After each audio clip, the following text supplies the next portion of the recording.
everybody, Danny Carson with Oklahoma Life TV again, and yesterday we had the chance to stop at Glenhaven Assisted Living in Chickasha, Oklahoma for our second stop, a part of the Singing for Seniors tour, and we actually had the chance to talk with someone who is pretty much living history of going through the Dust Bowl at a young age. I want you to meet Miss Louise. I'm Lois Cook. I'm from Chickasha, Oklahoma. Tell me about your life, like some of your favorite memories. Oh my, there'd be a lot. Probably my getting married and maybe my children's birth. Oh wow. How many children did you Two. have? Okay. Can you tell me a little bit about them? Well, my daughter was born, about 3 years after I was married. And then our son was born 5 years later. Do they come and visit you often? Oh yes, definitely. Awesome. I was born before the big crash in the market, and which brought our country into a big depression. So that didn't seem to affect us too much at the time. Of course, I was too little to care. And then we had the depression came, and just everything went down. And my dad had trouble finding work. So we moved out west to Sayre, out western edge of Oklahoma, to where his parents lived, to find work. And so we were there for a while before the dust storm started. And I was about 9 and 10 years old during the worst part of the dust storm. I know one time we had dust storms and we had sandstorms. The dust storms would just be after the sandstorm. The air would just be full of dust and still.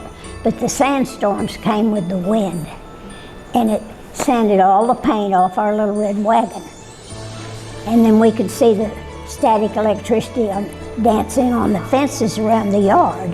And I've read that it's much worse in the Texas Panhandle. They couldn't even see where to go, but we never had it quite that bad. We always lived out in the country, and there was 5 of us children, so we had playmates. We just always, we didn't really travel very much, because when you farm, you don't have time to travel. And I can remember my dad coming in one time with a little stalk of cotton where he had planted cotton to show my mother it just wasn't growing or doing anything. It was 5 girls before we had a boy, and I was next to the oldest, so my older sister helped my mom and I helped my dad. So I was the tomboy of the family, and he let me go with him to the neighbors, and they were shooting the cattle because people had no feed. They had no feed for the cattle, so the government was coming in and paying them so much per cow or whatever, and they could use the meat if they wanted to, if they could, but we had no way back then. There wasn't any electricity out in the country, and no indoor plumbing.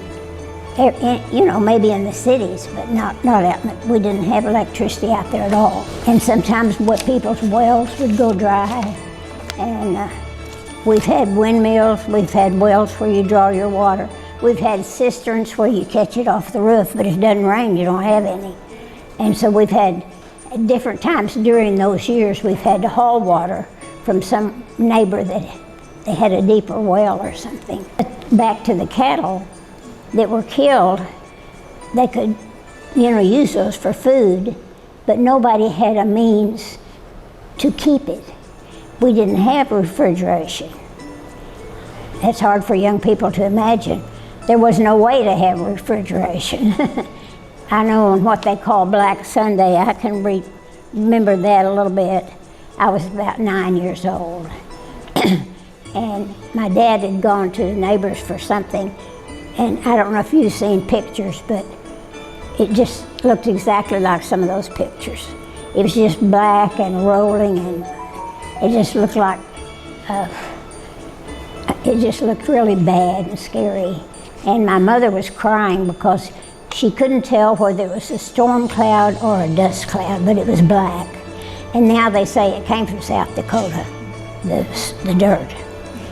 And so, but he came home and we all went to the cellar and I don't even remember after that. You know, kids, if their parents are not falling apart, why they don't. Now, you did tell me, we were just talking a second ago, that one thing you hadn't seen in your entire life was something like COVID. Can you tell me about that?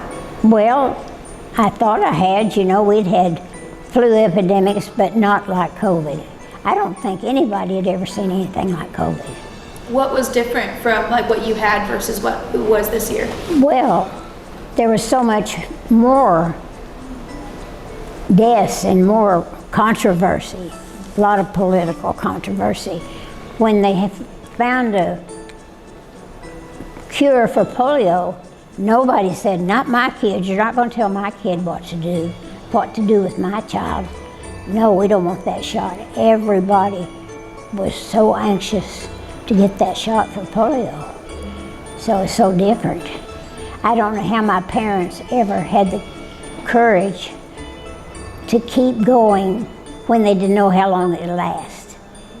You know, if there's a lasting time to what's your problem, you can cope with it. But if you have no idea how long it's going to last with your little children, I don't know how they did it. But they did, and we all came through it.